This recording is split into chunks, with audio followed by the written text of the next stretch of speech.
Hey, good morning or good afternoon, whatever time it is, whenever you're dialing in with us. Thanks for joining us for another episode of House and Home. Today, we're going to be dialing into a topic we're calling Predictably Unpredictable, really diving into some of the operational changes and managing some of the expenses that come along with what we're dealing with in this constantly changing environment we find ourselves in over the last 18 to 24 months. For those of you I haven't had a chance to meet, my name is Scott Fussell. I'm the Director of Education for CSL Management, and really thrilled that you decided to spend some time with us today. You could have been anywhere in the world and you decided to invest in yourself, in your chapter, or in your organization in terms of how we manage our facilities and do so at a really high level. So a couple of things we want to accomplish today. We want to provide some clarity on where we are, where we're going, and really provide some kind of roadmap on how we can manage all of the above. Again, a rapidly changing environment. The only thing that's predictable is the unpredictability. So we want to try to provide some clarity on each of those pieces. And here's how we're going to get there. We're going to talk about today's realities for a second. Then we'll get into some of the areas we want to focus on from an operational perspective, some of the areas we want to focus on from a financial perspective, and then give you 4 or 5 walkouts that you can really leave this session with and take away and implement immediately as you continue to manage and navigate through this environment that we find ourselves in. So there is a lot of confusion, a lot of chaos, a lot of different directions we can go from Wall Street to Main Street. It is difficult to determine exactly which way we should be going. So we're thrilled to have with us today CSL's managing partner, Woody Ratterman, to provide some direction in terms of, okay, where should we be heading in all of the madness that we find ourselves in. So we're thrilled to have Woody with us. He's, as I mentioned, he's our managing partner here at CSL. He's also a chapter brother of mine, and just really grateful that he was able to carve out some time to be with us today. So welcome, Woody. Thanks so much for spending some time with us today. Thanks, Scott. Great to be here. You know, one of the things you had alluded to that we were, as we were preparing for this and really trying to narrow down and try to provide a lot of clarity, more importantly, too, focus. As we look at today, we look at where we're heading. We're knee deep in the holiday season of 2021, a lot of planning going on for 2022. Just a lot of uncertainty, a lot of chaos, a lot of changing and movements in almost all operational aspects of our chapter facilities, even as as organizations. So with that, we really wanted to try to do our part to give you some ideas, give you some thoughts of where you should be putting your focus and attention to right now. So let's first start with just what are the realities as we sit today. If you think about where we were at the beginning of the pandemic, then you think about a year later to the first full academic year, if you will, living in a pandemic, and now where we are going in terms of hopefully getting beyond it, but what is beyond it and if that will ever be a reality in of itself or if it's a new normal. Even with all of this, we have certain realities that we have to be looking at, and we have to be thinking strategically right now within, I would say, 12 to 18 month windows, because you just don't know at the moment what things are going to change or when they're going to change or how they're going to change. So the first one certainly right now is inflation. If you're, we're going to talk a little bit about the financial focus here in a second, but inflation is going to be impacting our chapter facility operations more and more in the near future, and we need to be prepared and we need to understand how it's impacting us specifically. We also need to understand supply chain. Everybody's watched this, everybody's heard about supply chain disruptions, but have you as a board or as you as an organization really sat down and studied your operations and where is supply chain or where could supply chain disruptions actually impact your operations? If you haven't done that, you need to do that, and you need to do it quickly. Continuing to maintain awareness of what's going on around us is also critical right now. Trust us, we all have the fatigue like anyone else right now in terms of just the news and trying to keep up with the pandemic or supply chain or inflation. There's just not a lot of fun, exciting stuff out there at the moment. So the first thing we want to do is just kind of turn it off. And we need to from time to time, but we cannot let our guard down or our awareness down about what's going on within our campuses and what's going on globally within our industry, or just globally in the world, and how it's impacting our industry specifically. So staying up to date, being aware is really key at the moment. Another thing that as we were thinking through this, that there has been, as an industry, which is great, a lot of focus on the members. When the pandemic initially hit, we want to get our members safe. Then as we look at it specifically about operations, what do we need to do to modify our operations so that our students can come back to a safe environment? And then there's been a lot of awareness about our members and our members' mental health, and then also making sure that we're doing our part to still encourage people to understand why being a member of fraternity or sorority is so important. So all of those things have been critical. But one thing that we have seen more often than not is that our members aren't well equipped in terms of talking about the amazing experience that living in a fraternity or sorority offers. So spend time there. Make sure your members have the ability, because they're the ones filling the beds for you 98% of the time, if not more. So making sure that they understand to talk about all the great amenities, all the great experiences that unfold in your house, all those different things, making sure that while you may feel, and then you can articulate them as a volunteer, as a member of your organization, we got to make sure our undergraduate members know how to as well. And then lastly, certainly as we talk about strategy, certainly as we talk about focus over the next 12 to 18 months, we got to make sure we have flexibility built in there. We may have been meeting quarterly or even just twice a year as a board previously. You probably want to meet monthly right now, just making sure that you're staying aware, staying up, focused on the things that are coming at you, whatever changes might be coming, all of those different items that you need to be looking at more often. Financial performance, operational performance, how is our staff, how are our members? Those things right now, we don't see that you can wait quarterly or twice a year or whatever the frequency is, or excuse me, has been. You certainly may want to up that to ensure you have the flexibility and you're staying on top of what you need to adjust to and react to as a board. Let's go to the next slide. So one of the two areas that we're going to focus on today is operations. So again, trying to give you, we could spend hours and hours on what's going on operationally and all the different elements that are impacting the outside world and how that's impacting our chapter facilities. But let's provide focus and let's try to get, we felt like 5 was probably the most that any of us have the time or the ability right now, 5 things to really focus on operationally. So the first one is heads and beds, right? This time of year is a very important time of year to making sure we're getting members signed up to live in the house next academic year. So let's make sure, again, back to the earlier point of giving your members the ability and the talking points to communicate to other members of why it's important to support the facility by living in it, what's the benefits of doing so, and then also just making sure you have the processes dialed in to get everybody signed up and your occupancy buttoned up going into 2022. Keep an eye on partnership agreements. This is this, along with the legacy risk, what we're talking about here in these 2 points is that just make sure, especially we'll talk about finances here in a minute, and we look at inflation and we look at costs and all the other elements that are going on to it.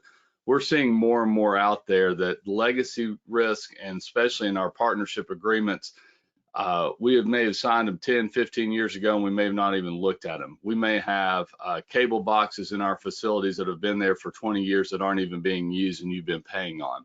We had a client recently, someone in their bookkeeping and accounting department had noticed something odd on one of their utility bills. They reached out to us. We started investigating it further for them.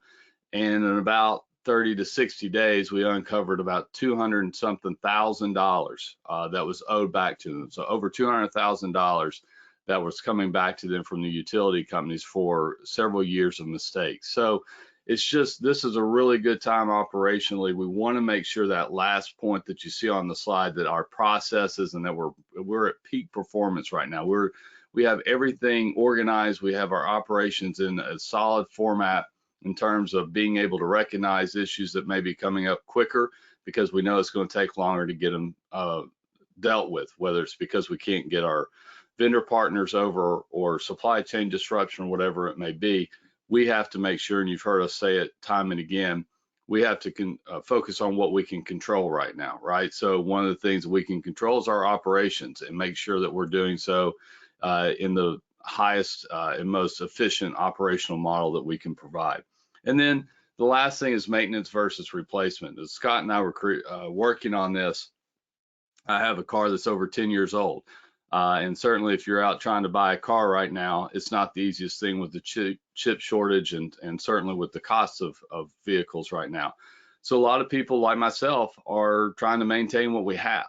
And so you have to make some of those decisions right now in terms of maintaining versus replacing. You also may want to think about, because of how long things are taking to get done and get fixed or repaired or replaced, if you've been hanging on to that boiler that's 25, 30 years old and you're just hoping for one more year, now it's probably not the right time to be thinking that way. You certainly, this isn't the ideal time of year to start switching out a boiler, but certainly as you're planning for the summer, maybe in trying to get one more year out of it, let's make sure that we can at least go ahead and get it replaced. Because in the past, yeah, your boiler went down in day one, maybe by day 3 or 4, you're back up and operational. In this environment, you could be months. So certainly making sure that you're paying attention to your equipment, your maintenance programs, your repairs. If you have things that are aging out and you need to think about replacement, understand it's going to take longer. So you need to take that into consideration as you're making decisions operationally. Scott, let's go to the finance side of the equation.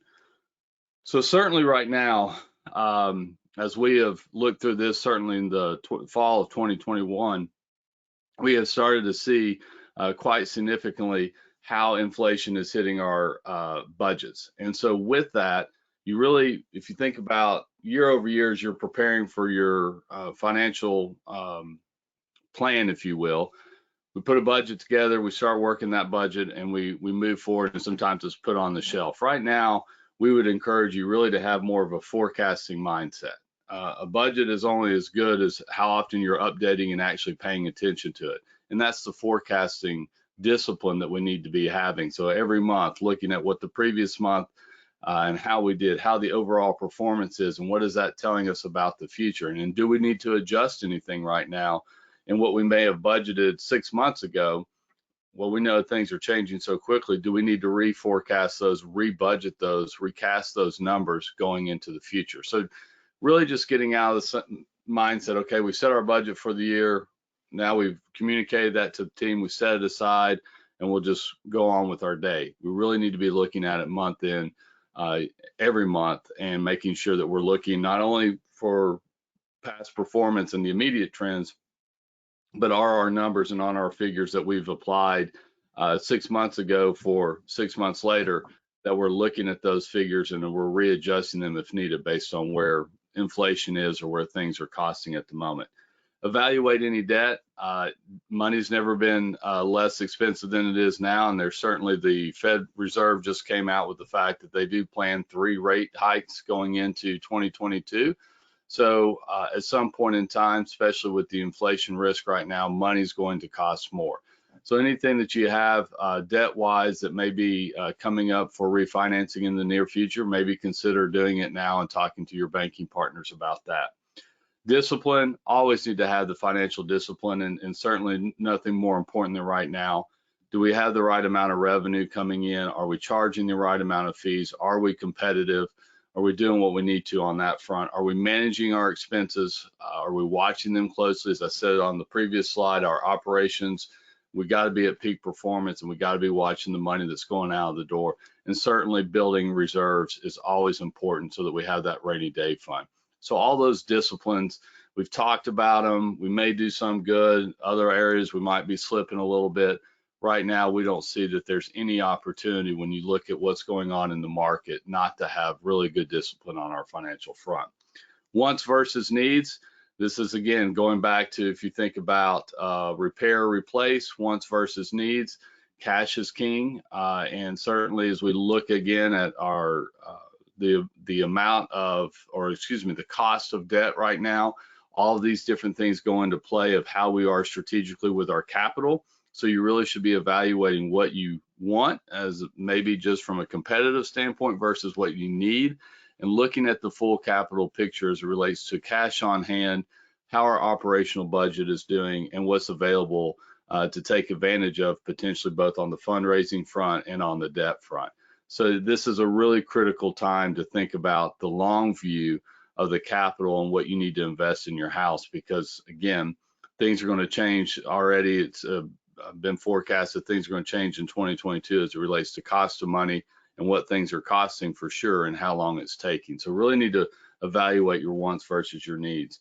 And then certainly scan the competitive landscape. We have seen, if you think about at the beginning of the pandemic, we had a lot of people pause in terms of capital investments because they were unsure of what's going to happen with the pandemic.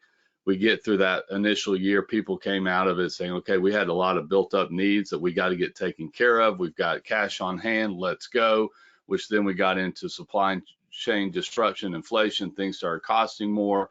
Some people got things done, other people had to pause given what things were costing, what their initial forecast for their budget on the construction side was. So there's just a lot of movement on the competitive landscape and where people are on their particular campus, or where the investments have been in the capital investments in the chapter houses on those at certain universities. So it's important, again, taking the whole picture and looking at it from a financial standpoint, that we're looking globally at everything and where we are competitively, where we are from a revenue, expense, operational budget side of the equation, how we're doing on cash on hand, and then looking at the capital, whether it's from a debt perspective, fundraising perspective, and just the needs over the next 18 to 24 months is really where you should be focusing a lot of time right now.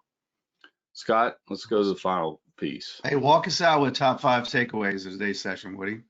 Absolutely. So first and foremost, again, what we see from a cycling from a budgetary standpoint, our fiscal years for our industry typically end somewhere in the summer months, June, July. We'll set those budgets. Our members come back. We get into the flow of the year. We have recruitment. Then we start looking at winter break, and we may be doing some investments then, and we just keep running that cycle into the spring and so on, and then we reset our budget. You have to be looking at that budget quite frequently, at least on a monthly basis, see how we're performing and seeing if you need to readjust anything moving forward, because inflation is impacting our budgets quite significantly right now. Success from our perspective is how well we can focus on the details right now. The details matter. You know, a lot of times we'll be in board meetings with CFOs and they're like, look, we're not really worried about the $250 cable bill right now. We're more worried about the $50,000 boiler that we may need to invest in. Fair, very fair. But right now there's a lot of decisions we are not able to make, or the market's not allowing us to make for whatever reason. So with that, again, we need to focus on what we can control. And in our opinion, focusing on the details and all the little operational matters, all the legacy issues that you may have from an expense standpoint, making sure we're focusing on our members and their ability to recruit people to live in the house, and that they know what to be talking about and how the experience matters. All these little things add up, and they're critically important in today's environment.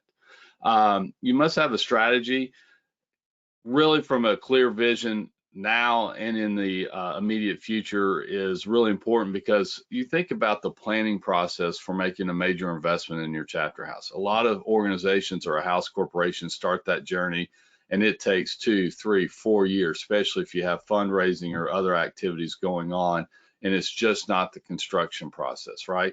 A lot of disruption right now in all of those plans, given the events of the last 18 to 24 months. So with that in mind, we really need to have a clear focus right now of, again, what we can control, but also thinking through what are we seeing on our campus, what are we seeing in our communities, what are we seeing within our house specifically that we need to focus on over the next 12 to 18 months as we look for clarity and we look for things to settle down a bit in the current market that we're working in.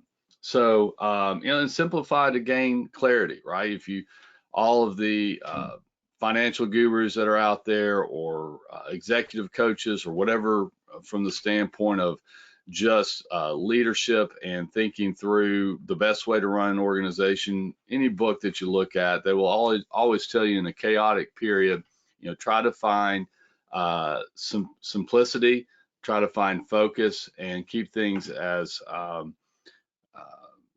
less distracted, for lack of better words, as possible as you look at what's going on. There's a ton of noise out there, and it's easy to get lost in the noise. So we really encourage you to try to slow it down a little bit. Try to simplify everything that you have going on. Go back to the basics as a house, corporation, or an organization regarding your facility, your specific situation. Make sure you have your operations in a tight and well-run situation or stance at the moment as we look to the outside world and as we wait for the outside world, hopefully, to get back to some sense of normalcy. So really simplify to gain that clarity is a recommendation we'd have for you right now. And then last, never forget about our members, right? I thought it was very great, or it was well done, both by our NIC and NPC partners and all the organizations going into the summer of 2020, when we were coming out of the pandemic, or I would say not coming out, but just coming out of the initial start of the pandemic. We got our members home. We shut our houses down. We're trying to look at the new normal, and both organizations, both associations, I should say, and their organizational members really took a minute to really think about their members and what is this going to impact?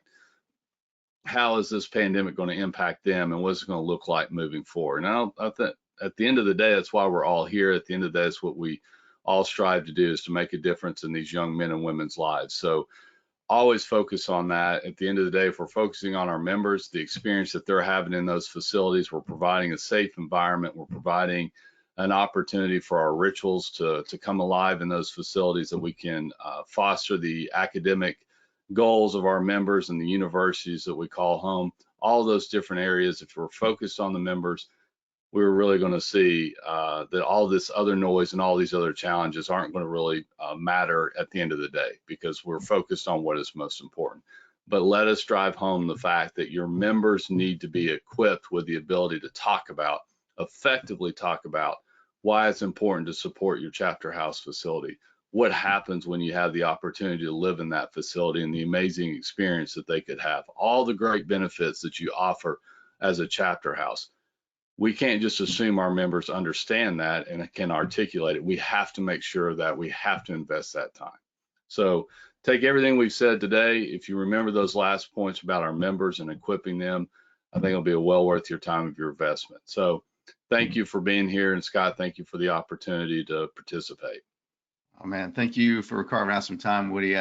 I love one of the things that you are always consistent about, and every time we do a house and home, is driving it back to the member experience. And man, if we can equip and compel them to be a part of the process, what a great opportunity for us to give them voice, and for us to give them a major learning opportunity. If we're engaging them in these kinds of conversations, we're what an amazing leadership development, professional development, and personal development opportunity we are offering them. And that's really so much of what this experience is about. So I always appreciate you driving it back to asking at the end of the day, okay, what's the best thing for our students right now? If we continue to keep that question uppermost in mind, I think the direction that we have and the choices we make become very, very clear and a little easier on the back end. So thank you for always driving that point home. Hey, if you have questions about today's content, please don't hesitate to reach out. There's our email addresses are on the screen. We'll get back to you as soon as possible if you have any questions about anything that we covered today,